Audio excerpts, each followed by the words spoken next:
I'm Amanda. And I'm Peyton. And this is Keeping It Real-ish.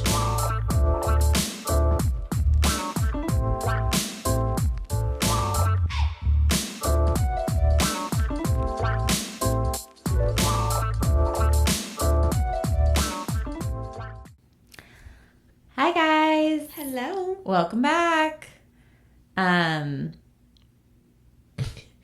Here we are. Tis us. Tis us to talk about hair. Yes. All right. Pepe, how was your week? Week was good. Yeah. Yeah, week's been good. We have one of our coworkers' 21st birthdays. Ooh. That is insane. 21st. Yeah. So we have tomorrow. Tomorrow. It's her actual birthday, yeah. Tomorrow's her actual birthday. Mm-hmm. We have a little going out thing tomorrow night I don't know how little it's gonna be. Quite the shindig. It is. So we have that tomorrow night out in Houston somewhere. I don't even know exactly where this location is, but it seems like it's gonna be fun. And then and that starts at 9 p.m. Mm-hmm. And then we have a brunch. Which is early. Yes. Crazy. And then we have a brunch the next day for all of our April babies, which there's 3 of them. Mm-hmm. So, yeah.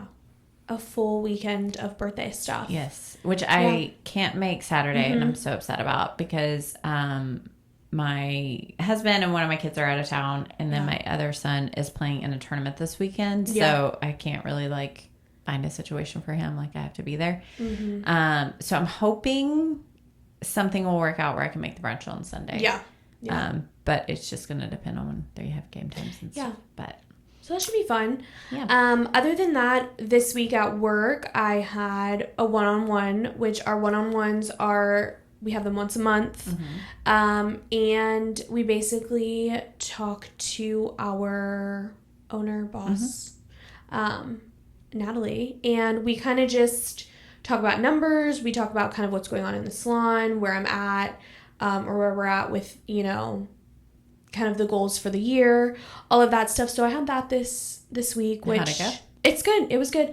It's always good to just chit chat about, obviously, what is going on, and where I'm at, within the year. I mean, obviously it's still kind of early on, but especially, later on in the year, it's good to kind of see benchmark wise where I'm at. So basically, we go over where your numbers are as far as where the focus is for your growth, what you need to be working on, or where you are. So it's kind of it's 2-part because it's an accountability check to make sure am I doing what I need to be doing to be successful behind the chair? And then it's also if you're wanting to grow and you're wanting to increase your business or have a potential to go up on your pricing or whatever, there are certain benchmarks that we hit that we have just found will allow that transition to be the most successful. And so it helps with that too. Yeah, so... And then just checking in. Just to be checking what's going on? Is there anything we need to focus on? I mean, we have a large team, so... For sure. You don't want anything to be, lost. Yeah. So it's good. It's a good, just check-in across the board. So it was good. It was pretty chill, yeah. And it's always good to be able to kind of have more one-on-one, literally one-on-one time with, anybody, but of course, especially... our boss. Mm-hmm. So yeah, the person that owns the place. Yeah, it was great. Yep. Well, good. Yeah. My week was, I had one of those weeks that are just coveted in the industry where it was I vibe with all of my clients, but it's just everyone is just on the same wavelength. It just flows easily. Yeah. It was just one of those weeks where it's we joked a couple weeks ago, we were at another coworker's housewarming and we were looking at all of our screen time and our screen time usage. Yeah. And Peyton was joking about how often she checks our app. Yeah. Our scheduling app, and I'm exactly the same. Yeah. And so it's one of those where I will check when I'm working, even when I'm not working, Right. but like I will check my day so I can mentally prepare and just like know, just to make sure that I'm prepared for everything. Right. And I'm doing my part for that. I will check it no less than 100 times in a day. Oh, no less. And it's like those weeks, like this week I just had, it's like every time you check it, you're just like, it's just refreshing. Yeah. It's like a refreshing, even though, yeah, I know what you mean. It's like you vibe with everyone. It's just one of those weeks where you're like, I know the flow will be really well and everything. Yeah. So yeah. Love it. I don't really have anything other than that. It was good. No. We were joking the other day, me and one of the other girls, and Natalie was in the back, and I was talking about how much I checked. We use Forest. So I was checking Forest or whatever, and it was Madison. Madison was like, you don't know just your schedule. You know everybody's schedule for the day. I'm like, well, that's how many times I've checked it. Yeah. I'm like, I need to know what everyone's day is looking like. Right. It's like, yeah. it's just a thing. Oh, the other thing. So we have 2 of our stylists in training that have been testing out. And they've just been like doing so great. Best, so the way our training program works is you have classes, and we have 6 different educators in the salon that teach the different classes. And with each class comes with a certain amount of homework, if you will, per class. So depending on what it is, you have reps, whether that be mannequins or models, or both. It's usually both. And everything builds on itself. So as you're going along, you have, the different cuts like flow into themselves. So you really learn how to cut. And as they're bringing in those models going along the program, we assist them with everything that they're doing. So we're helping them kind of break down what's the game plan. We're helping them do their consultation. We're making sure that they're hitting all of the things that they need to do. We're correcting their work. We're, you name it. So by the end of the program, we actually have it broken down to 13 different looks that they're required to bring in. And while we are there to oversee everything, in order for them to quote unquote test out of said look, they have to execute the consultation without help needed on our side of either what to do or to make sure they're covering everything they need to cover.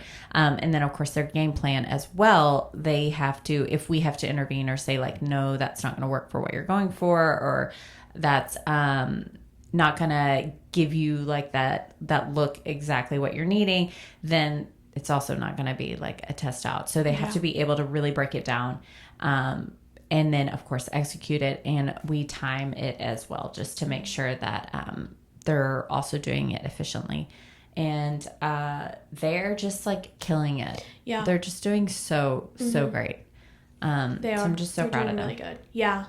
Yeah. It's always fun to see like the transition of them starting and then going through the program, and then they like are on the floor. Right. Especially like, one of the girls early on in cutting, poor thing. I mean, she just really struggled to get going, which is common. Yeah. And there was a day where she just like broke down in tears because none of her mannequins were getting signed off, and she kept making errors. And I was just like, you're gonna get there. Like, I promise. Like right now it feels like, how am I ever gonna make it happen? Yeah. And then, I mean, every single model she's done is just like spectacular. Yeah, so good. So it's like to see that like transition. Yeah, it's so fun. Yeah, it's so cool. So, yeah. No, they're killing it. So yeah, super exciting. Love. Anything else? That's it. Yeah. Yeah. Same.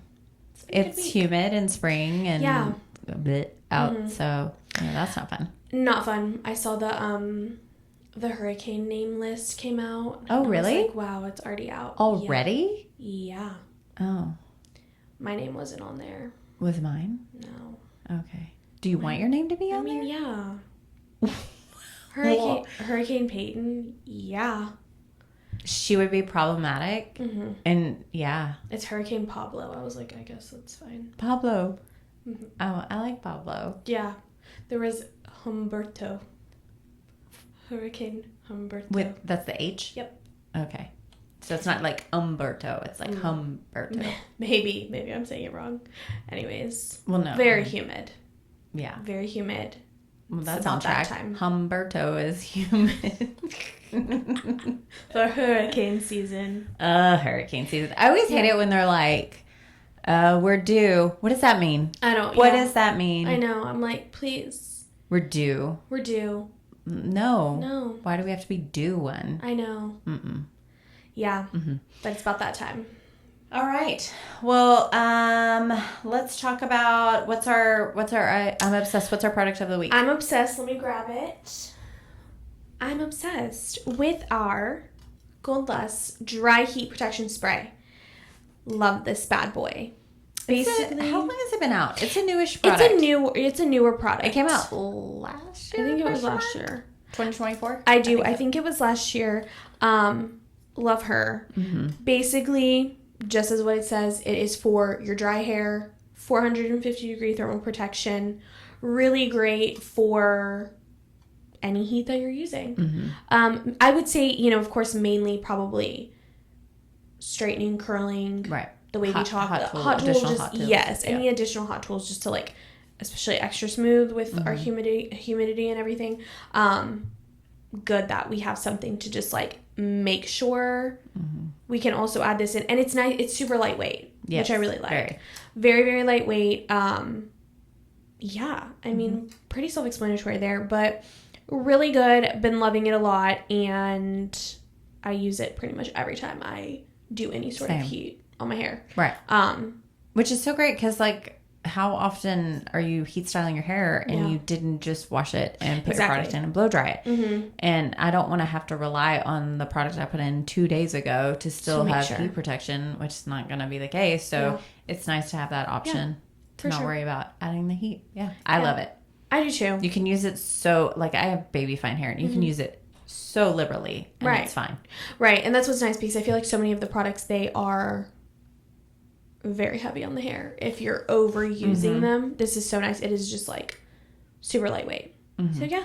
So even your girlies that are I don't like to use any product on my hair. This is perfect. It's not going to bother them. No. Love her. Same. Yay. Thanks. We'll put info in the show notes for that. Yep. All right. So let's get going on our topic today. Okay. So last week you talked about Sabrina. Yep. And her influence on our industry. So Sabrina Carpenter. Yes. So we wanted to kind of talk about shades. Yes. And shades, as of late, Shades EQ. Right. Redken's demi line has been a little bit controversial. Just a lot of chatter going on in the industry. So, full disclosure, we used to use shades primarily as our demi glossing, low lighting, just whatever needs you have demi line. Right. For years. But we did transition last March. So it has now been a year. Yep. That we transitioned to using Shinefinity from Wella. Yeah. And it was not that we were really displeased with shades. It was more just to be streamlined because we use Wella color. So to try to streamline the fact that we use just all one product line. And so then you're not using different tonal families in your, first process and then a secondary line in your second process. It just made things a lot smoother from behind the scenes and then executing as well, I feel. So full disclosure, we did transition away from them. So we aren't currently using shades, but we do have a history with them and a familiarity. Yeah. So I started hearing things, I don't know, 6 months ago or so, maybe not quite that long ago. Yeah. But I feel like I definitely started hearing some talk. And so you can look up Reddit boards, you can look up, I've seen TikToks, Instagram of stylists being displeased with where shades has gone, whether it's a reformulation issue to where there's inconsistencies in the tone that they're getting, or it's just not the same of what it once was, right? And then also tone's not lasting very long. Yeah. You know, washing out really quickly. Which, side note, what are your thoughts? Okay, so most, if not all, demi lines, especially ones like Shades EQ. Yeah. They claim that they last 4 to 6 weeks. They claim. They do. But I would say no.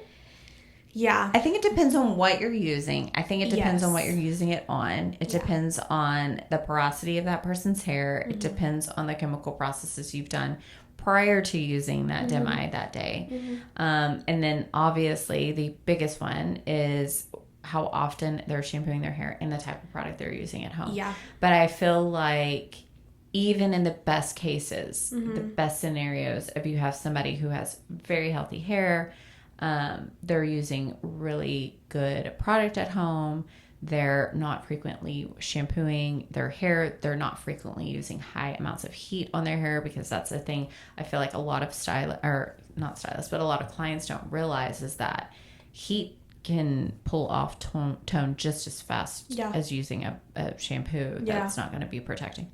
Yeah. So I feel like even in the best case, if you're like, let's talk blondes, depending on what you're going for. If you're going for an icy blonde, you're not going to, 2-3 weeks. It's kind of like, I would equate it to like Botox, which I need. We're at the end of the current era living. Right. So it's like Botox lasts, Botox. Botox lasts up to 6 months. Yeah. Is what they say. Yeah. First of all, I get it done every 3. Cool. But also I've done it for like a long time, and I tend to be a very expressive person. So I think that is one thing. And then it's all about like how you metabolize and all that. Right. But I would say it's like it lasts in its full effect for like the first 6 weeks. And then it's just kind of like a slow degrading of that for the remainder of the period. Right. And so some people, it might last for like 2 months or 3 months. And then again, the slow degrading. So it's not like it's just like one day it's hair, one day it's not. So it's kind of similar when it comes to demis fading off the hair. Yeah. But I would say 4 to 6 weeks.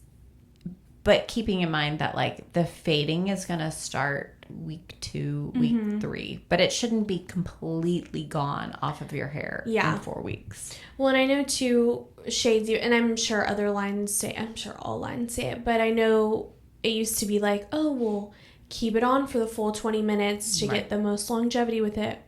I still feel like it's one of those things where week 2, week 3, it's parting ways. Right. And I think it depends too, like if you're, like sometime you'll have, if you've done like a red, like you'll have some residue that's still living there, some of that tone that's still living there. But it's like same thing with a semi, with doing like a vibrant color or something like that. You're just dealing with that is how much like the hair is going to hold on to it. And sometimes there's not a whole lot of predictability. However, having said that, a lot of what I've seen chatter online is the fact that they're doing things and then it's lasting like a shampoo. Yeah. Or 2 shampoos. And it's just going out really quickly. So what is interesting is that all of this chatter and all of this kind of aligns with, as I mentioned up top, you talked about Sabrina last week. Yeah. And her influence on the hair industry in general. And in a very different way of doing things, Redken signed Sabrina as a global ambassador for their product line. And where it was interesting is that she was signed as a global ambassador not only for their actual styling product, but also for their color. Yeah. And their Shades EQ in particular, as her stylist discussed and disclosed the formulas she used on Sabrina to achieve her, ever so sought after, like golden blonde. And so it's created kind of this talk of, because it is a different way of doing things, of has that affected the product itself? And I find it really interesting. So she was signed back. It was September 9th, 2024. The Redken itself started in 1960. So it's been around for a really long time. Yeah. And it's really been a staple in the beauty industry. They are owned by L'Oreal. That is their, mothership, if you will. Yeah.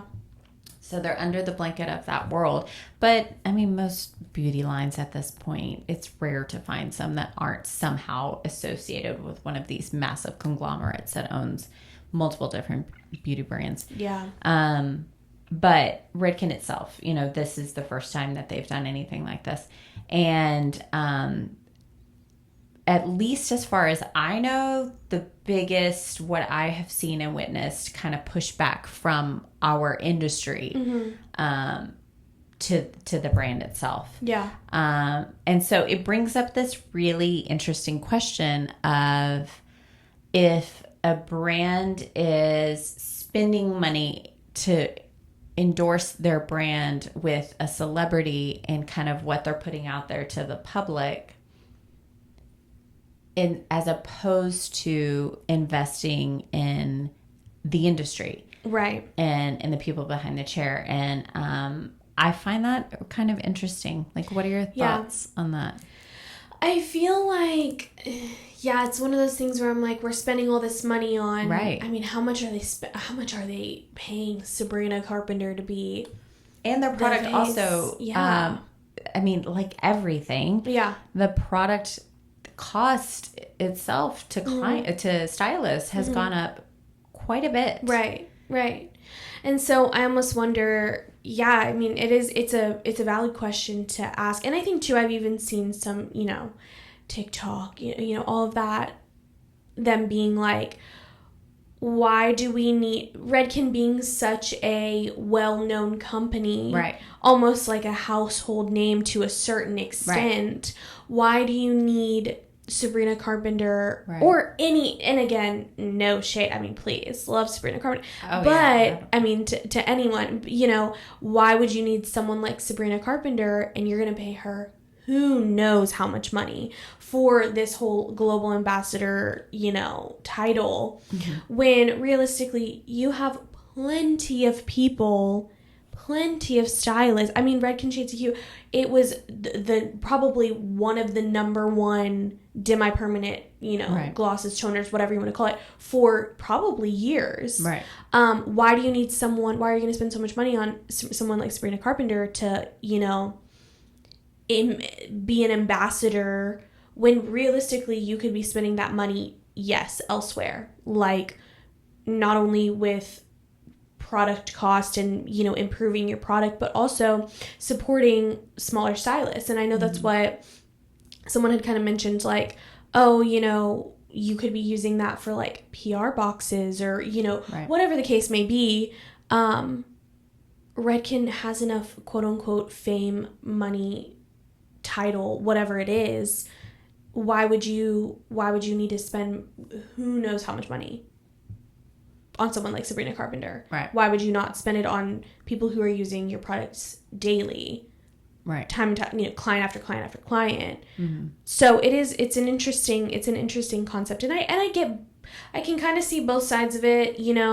I think maybe Redken is just trying to something new. Like maybe this hasn't really been something that they've done before. Maybe they just want to try something new, and that's where they're kind of transitioning. Great. Like you can't, dog on a company for doing that. But at the same time, I do understand if then your product is not up to the standards of what people are used to, right? Then, I mean, maybe we need to shift the money elsewhere, So I can see where specifically stylists are feeling a little bit of like, okay, well. Right. And I also think, it's like, then you have to like wonder if you are using a product line and you're investing on your side all of this money into this product line, and you do start to see these kind of like slightly off things, if you're almost quicker to be like, well, wait a second, like if it just psychologically, it makes you question things a little bit more because of that.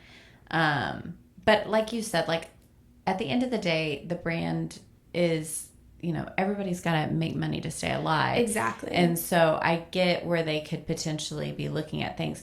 What I find at this point most interesting about it is that there is so much chatter out there from our side of the industry of people being like, what's going on? Like, but then you're not hearing anything out of them. Yeah, exactly. And so I find that kind of interesting of like, are they just kind of waiting to see how things play out? Yeah. Or is it just, we haven't changed anything, so we don't know what you're talking about. Like, and I think that goes so far, I think that goes a long way with a company when a company is willing to take accountability of like we hear you, like what, something, put a statement out of some sort, to kind of make, especially the, technically in Redken, since their clients, aka the stylists, taking that and being like, as a stylist, we invest a lot of money in that, so we want to know what's going on. And I think too, I see it all over TikTok all the time, like, stylists, what are we using instead of Redken Shades EQ? I'm like, you guys are going to lose a ton of money. I know. And then you're not going to be able to afford Miss Sabrina Carpenter. Right. Well, Redken's a huge company, but I am just kind of curious to see, if this is something that, if that doesn't happen, does it change the trajectory of how our product brands approach things? Yeah. Or does it make them realize like, hey, this doesn't work like this. There's too much pushback. Things don't work well. Yeah. Or is it something that is going to continue to happen and we'll see more and more? Yeah. Because like you mentioned in our last episode, how there are stylists that have become, some bit of famous or gotten some attention and notoriety.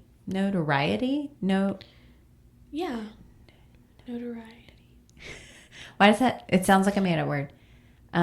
Notoriety? No. Notoriety. I think it's notoriety. Attention. To where they're coming on and like they're being global ambassadors and all of that. So I am just interested to see how it all plays out in the long run. Me too. But Redken definitely. If it were me, never run a huge, large brand before, but I would think it's something you're better off getting ahead of it and saying like, even something of like, we hear you. Yeah. Like, let's look at, we haven't reformulated, but we're going to do an internal audit to figure out, to make sure that like production is what it needs to be. I think too, it's like, I don't know why I always think about stuff like this. Do you ever think about like specific, I guess we'll talk about like it in like a restaurant form. Like, do you almost like certain restaurants, it's like people know them well enough. Like for a long time, like Chick-fil-A never had a commercial or never really put out a ton of like marketing other than just like their social media, right? Because like everybody knew Chick-fil-A and everybody knew Chick-fil-A was good, right?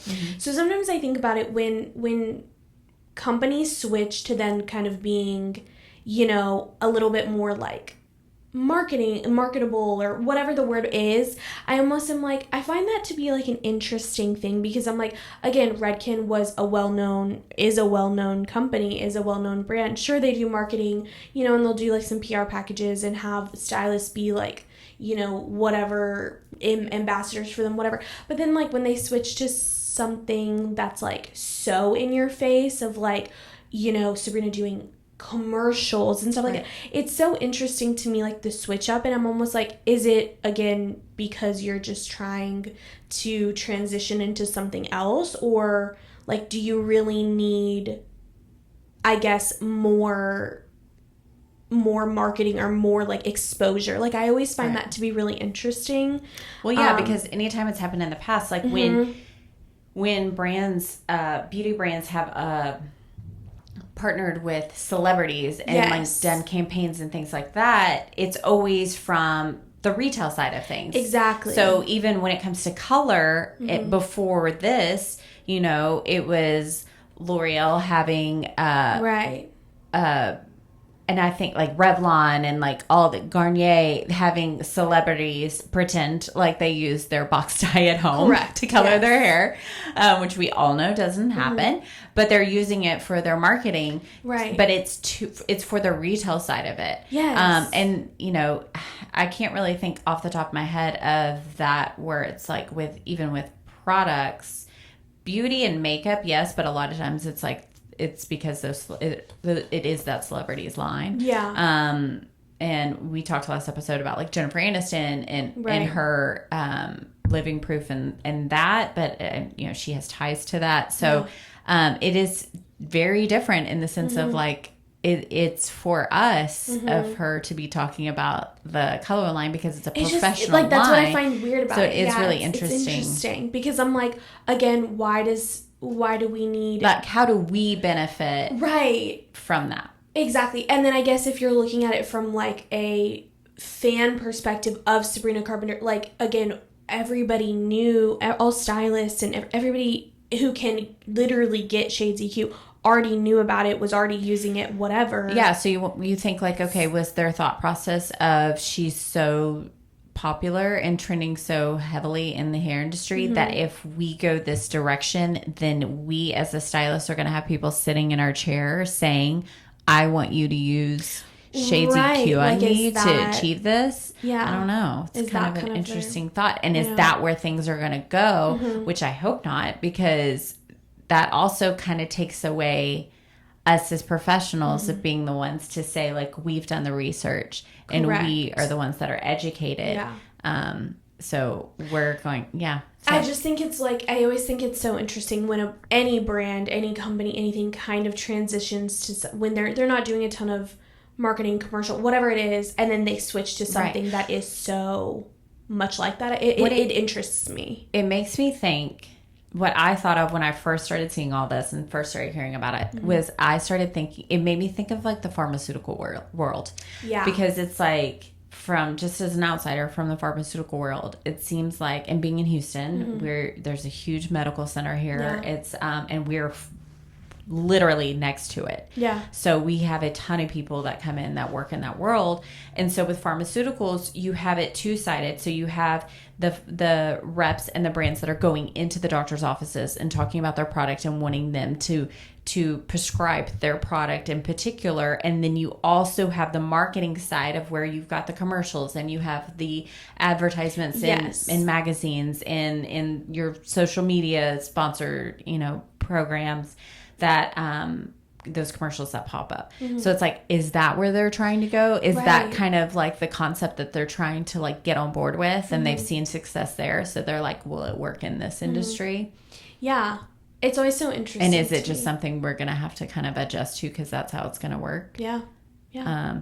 But I also, my big thing when it comes to like, they've spent all of this money, which we don't know how much they've spent. Who knows? Exactly. But, they're spending this money in branding with her. And then it kind of, you want to make sure, and I think that's people's biggest question is, okay, if you're spending this money on her, how much money are you still spending in development? Exactly.